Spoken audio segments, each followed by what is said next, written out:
Olá, sejam todos bem-vindos, estudantes e professores, para mais uma aula de arte. Eu sou a professora Lúcia Santos e vou estar com vocês nesse momento. Então, vamos ver o que nós temos para a aula de hoje? Na nossa aula de hoje, número 7, ela fala da revisão e a avaliação, certo? Então, nós temos a avaliação, né, a revisão e a avaliação, e vamos dar início, então, à nossa aula.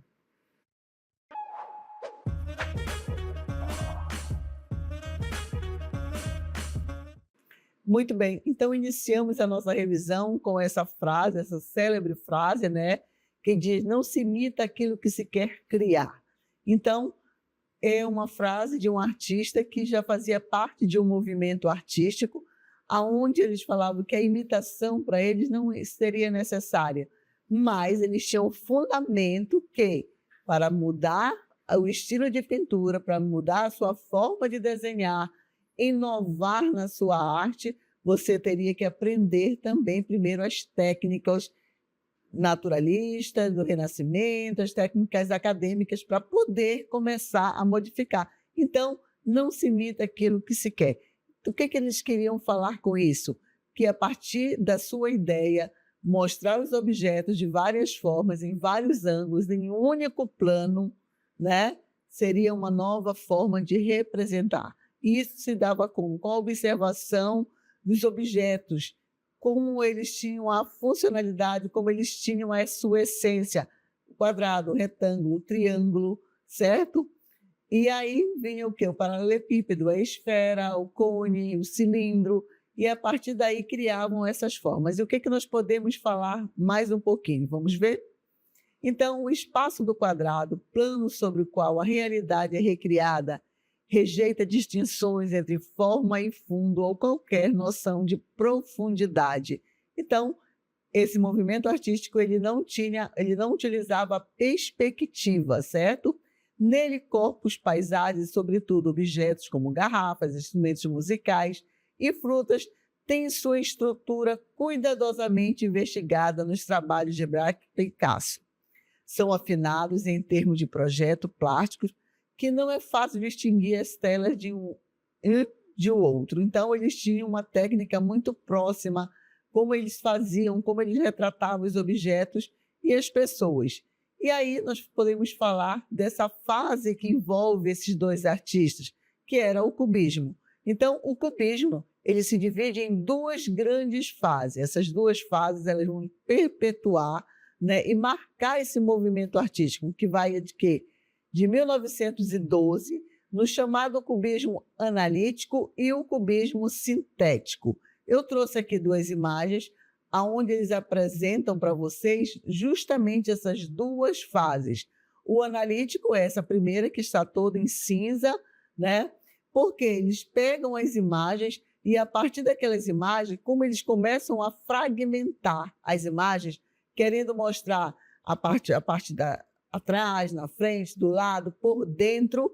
Então, eles fragmentam tanto que aí as pessoas, o público, começam a não reconhecer. E até mesmo os artistas, eles deixam de reconhecer o que eles estavam reproduzindo, de tanto fragmentado que estava aquela imagem. E ele se deu o nome de quê? De analítico, que vem da análise, né? O que será essa imagem? E aí eles vão resgatar essa imagem, eles voltam a representar esses objetos, essas pessoas que nós estamos vendo já na segunda imagem, tá? Que é a colorida que vocês estão vendo aí, né? Ainda vida com uma guitarra, aonde eles vão também inserir objetos que vão causar sensação tátil no espectador, como pedaço de madeira, pedaço de vidro, pedaço de jornal, mas eles resgatam as imagens. Nós já conseguimos visualizar uma guitarra, uma pessoa nessas imagens, e aí eles voltam e denominam esse retorno chamado de sintético. Então, nós tínhamos a fase analítica e depois a fase sintética. E aí, continuando, passando desse abstracionismo, eles começam também a fragmentar e segue um novo estilo de pintura, que é chamado de quê? De arte abstrata. Né? Arte abstrata moderna, que conhecemos hoje pode ser atribuída ao impressionismo, pós-impressionismo e cubismo. Todos os três ajudaram a perceber a ideia de que a arte poderia não ser representativa. Por quê? Anteriormente, todas as artes é como se fosse uma fotografia. Eles queriam chegar o mais próximo possível da imagem. Veio o cubismo, o impressionismo, né, o expressionismo, que começam o quê? A deformar. Foi lá no expressionismo que houve a primeira deformação de uma figura humana, tá? Que são o quê? As correntes de vanguardas. O que é corrente de vanguarda? Algo que não acontecia e que eles estão inovando a partir daquele momento. É um novo olhar através da arte. E aí, quais são os tipos de arte abstrata? Abstracionismo sensível ou informal, o taxismo, abstracionismo geométrico, certo? E aí, o que nós poderíamos falar sobre o abstracionismo sensível e informal? Vamos ver? Predominam os sentimentos e emoções, as cores e as formas são criadas livremente. Na Alemanha, surge um movimento denominado o Cavalo Azul, né? O Cavaleiro Azul, desculpa, cujos fundadores são Kandinsky, Franks, né? Entre outros, certo? E aí eu trouxe para vocês alguns exemplos, um exemplo, né? Desses abstracionismo, tá? O taxismo, o geométrico, né? E também chamado de orgânico. Aqui nós vamos ver as cores, vamos sentir as formas, né? As formas e as linhas onduladas, quebradas, poligonais, mas as cores elas vão estar predominando. Mas por quê? Nós não estamos vendo o quê? Imagens figurativas, nós estamos vendo uma pessoa, uma árvore, nós não estamos vendo, vamos dizer, uma estrela. Lá no cubismo eles fragmentavam, mas tinha algo figurativo. Aqui no abstracionismo não. E aqui nós vamos ter a questão do abstracionismo sensorial, que podemos chamar, que é o sentimento, é quando o artista joga a tinta sobre a tela e ele espera ver esse efeito. E as cores vão estar predominando, sem nenhuma coisa figurativa. Já na outra lá, da ponta, aquela outra, que é de Mondrian, ele vai trabalhar com formas geométricas, principalmente o quadrado, certo? Onde ele vai estar trabalhando as cores primárias dentro desse contexto. Se você perceber, são quadrados, retângulos, que divididos proporcionalmente, eles vão criando novos espaços e novas cores, certo? E aí vamos falar agora sobre o abstracionismo geométrico. Vamos ver? Então, é a arte abstrata geométrica que teve bastante influência do movimento cubista e do futurista, tá?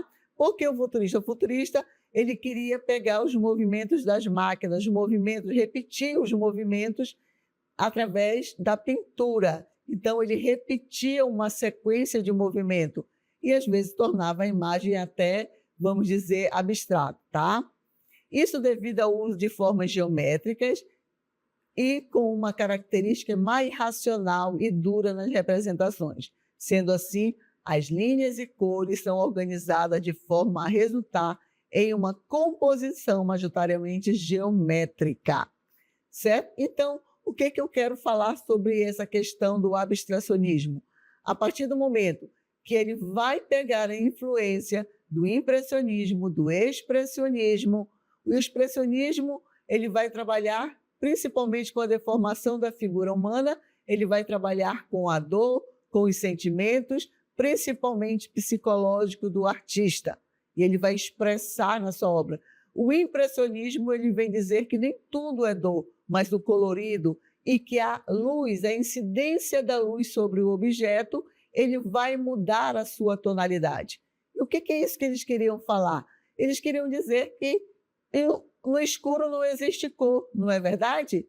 Uma cor mais, uma luz mais, vamos dizer, suave, e uma luz mais forte, ele vai dar um verde diferente. Se você olhar uma árvore, a árvore ela não é um verde total, ela tem um verde claro, um verde mais amarelado, então ela não é uma totalidade. Então essas influências do abstracionismo, do expressionismo e vêm para o cubismo, quando eles vão deformar as figuras humanas, eles vão, vamos dizer, fragmentar até chegar no momento que eles não vão mais reconhecer essas figuras, que é chamado de quê? De cubismo analítico. Quando eles retomam essas imagens, eles utilizam o quê? Pedaços de jornais, vidro, que eles vão ter a sensação tátil ao espectador. Se eu tocar ali, eu vou me cortar. Se eu tocar ali, eu sinto que é áspero, certo? E aí o abstracionismo ele vem com essa pegada, com a fragmentação, com o uso das cores, com a sensação tátil e cria o abstracionismo, certo? Que nós acabamos de ver, então, o emocional, o geométrico, o orgânico, que nós vimos aí também, certo? E aí, a partir daí, cria-se também nas vanguardas e na arte contemporânea algo que é denominado de arte conceitual. E aí, o que seria essa arte conceitual? Vamos ver? Então, a arte conceitual quebra padrões, né? Quando foge do que se imagina de uma arte normal, como, por exemplo, um quadro ou uma pintura. As obras conceitualistas são compostas por objetos comuns e, por muitas vezes, simples, à primeira vista, o que gera diversos questionamentos. E aí eu trouxe alguns conceitos que vai mostrar essa questão da arte conceitual, mostrando que quando a arte conceitual ela tira o objeto da sua funcionalidade e bota como contemplativo, quem vai fazer a leitura disso vai ser o quê? O espectador. O artista ele vai quebrar paradigmas. Então, vamos ver essa arte conceitual que vai quebrar padrões, paradigmas em relação à arte. Então, nós temos aqui foco na ideia. O conceito, a mensagem é mais importante que a execução da técnica ou estética da obra. Então, eles pegam objetos funcionais, tiram do seu contexto e até mesmo uma fotografia ele vai mostrar. E aí o público vai estar vendo o que quer falar, por que ele utilizou isso. Então, são esses questionamentos, desmaterialização da arte. E o que seria? Muitas vezes, a obra não está no objeto físico, mas na ideia ou no processo por trás dela, tá? Então, o processo que aconteceu para se criar essa obra de arte, para colocar como ser aceita em uma obra de arte, tá bom?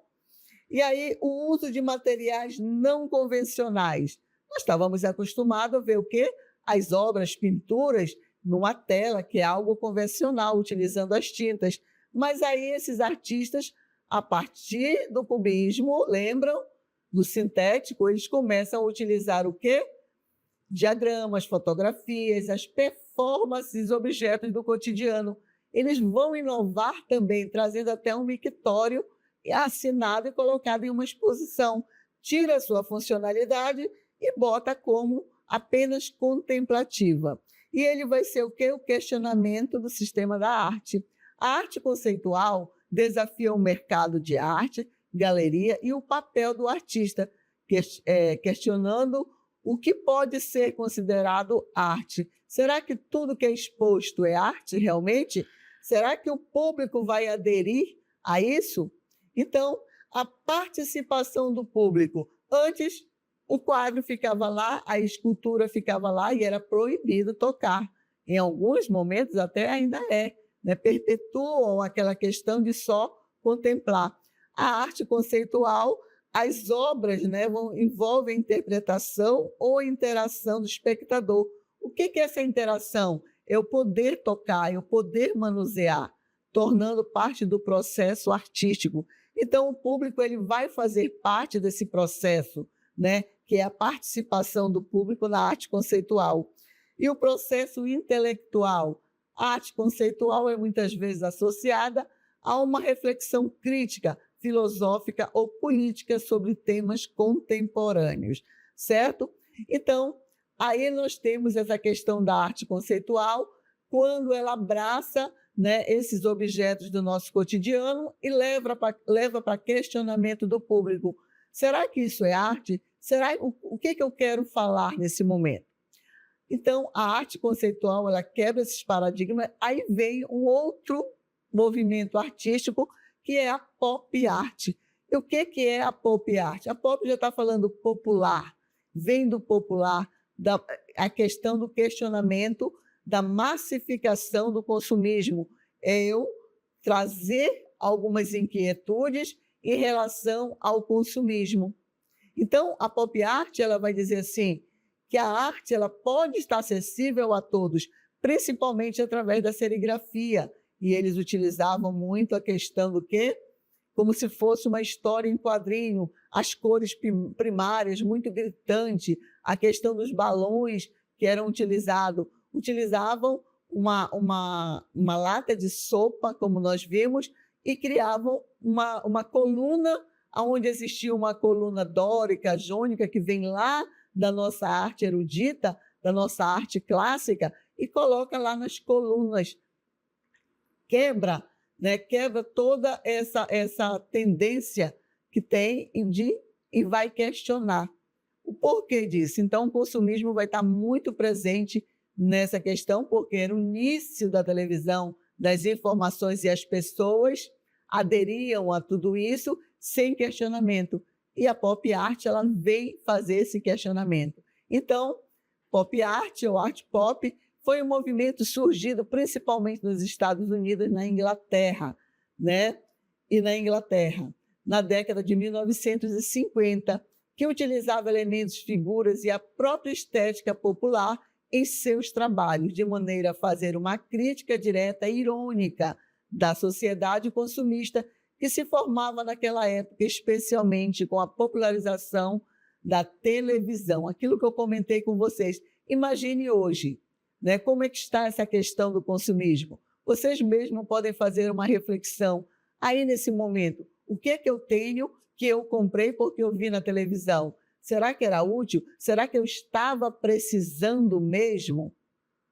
Então, a pop art ela vem trazer essa reflexão e, ao mesmo tempo, colocar a arte mais acessível a todos, através do quê? Da produção em massa, através do quê? Da serigrafia, certo? E aí falamos da pop art, e agora vamos falar um pouco da op art. Vamos ver?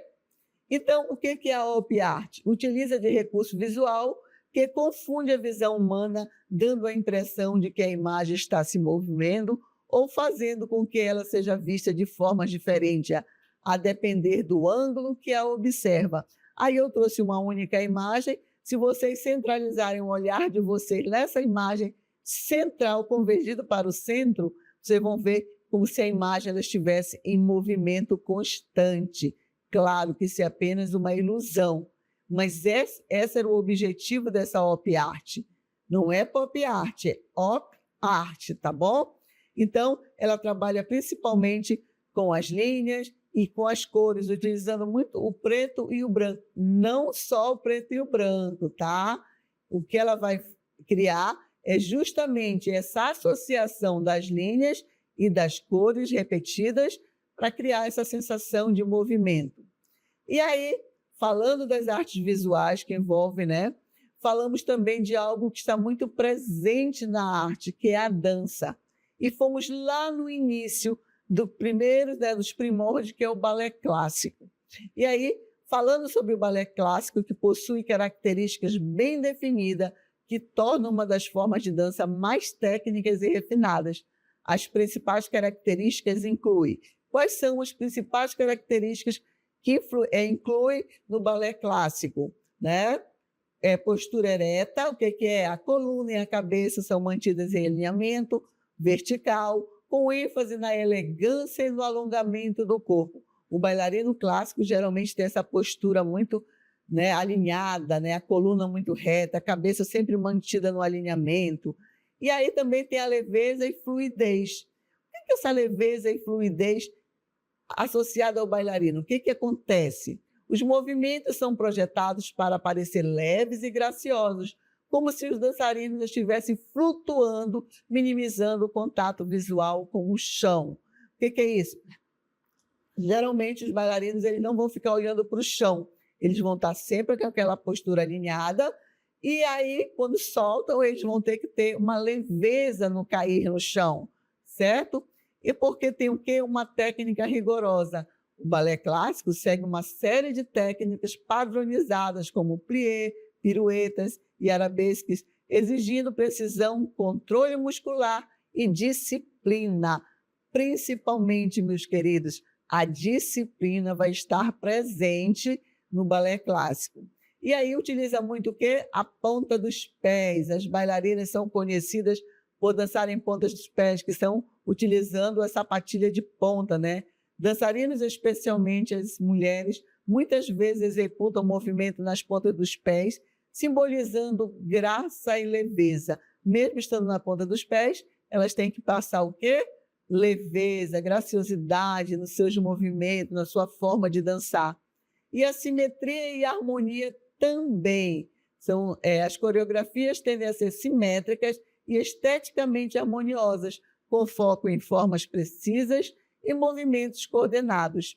Aí temos o quê? Os movimentos, eles são codificados.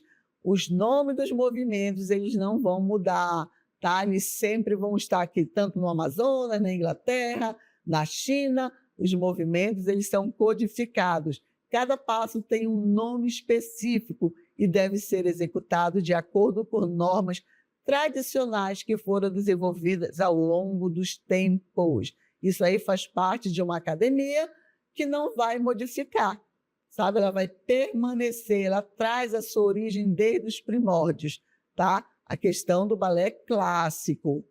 O uso de tutus e figurinos formais, também os figurinos é uma característica muito própria do balé clássico. Aí, nessa silhueta que vocês estão vendo, demonstra uma bailarina justamente utilizando esse figurino, né? Os figurinos clássicos, como tutus e sapatilhas de balé, são frequentemente usados, reforçando a estética refinada e a tradição. Música clássica. Geralmente, o balé clássico é acompanhado por música erudita, muitas vezes composta especificamente para performance. Passando no balé clássico, como na arte, nada se desperdiça nem é deixado de lado, pega a influência do balé clássico, mas de uma forma muito mais livre, muito mais solta, muito mais, vamos dizer, leve também, mas que é o quê? A dança moderna. Deixou de lado todos os passos do balé clássico? Não, mas ela vai trazer o quê? Se destaca por várias características que a diferenciam dos estilos tradicionais como o balé. Algumas de suas principais características, quais são? Liberdade de movimento. Enquanto o balé clássico era rígido, aqui não. Ao contrário das técnicas rígidas do balé, a dança moderna valoriza movimentos mais naturais, fluidos e expressivos, permitindo maior liberdade corporal. Conexão com o chão. Então, na dança, né, moderna, a conexão com o chão é muito presente. Os bailarinos utilizam o chão de forma ativa, rolando, caindo e apoiando-se, diferentemente do balé, que prioriza a leveza e o afastamento do solo. Expressão emocional. O foco está em transmitir emoções profundas e autênticas com coreografias que refletem sentimentos e narrativas pessoais ou sociais. O uso de técnica de respiração. A respiração, ela vai estar, vamos dizer, 100% ajudando o movimento desses bailarinos. A respiração é integrada ao movimento, influenciando o ritmo e fluidez dos passos. Improvisação. A valorização da improvisação como ferramenta criativa, permitindo ao dançarino explorar e criar movimentos em tempo real. Gente, essa improvisação, ela não é dançar de qualquer jeito, não. É uma improvisação elaborada, tá bom? Não é de qualquer jeito que eu vou improvisar, não. Tem todo um contexto de improvisação. E aí vem o quê? Esse movimento orgânico, que é de dentro para fora, né? Os movimentos são inspirados pela natureza e pela anatomia do corpo humano, buscando fluidez e naturalidade. Quebra de simetria, o que acontecia no balé, que era simétrico, aqui não, vai ter essa quebra e também a quebra da formalidade. A dança moderna desafia a simetria e o formalismo do balé, adotando formas assimétricas e não convencionais.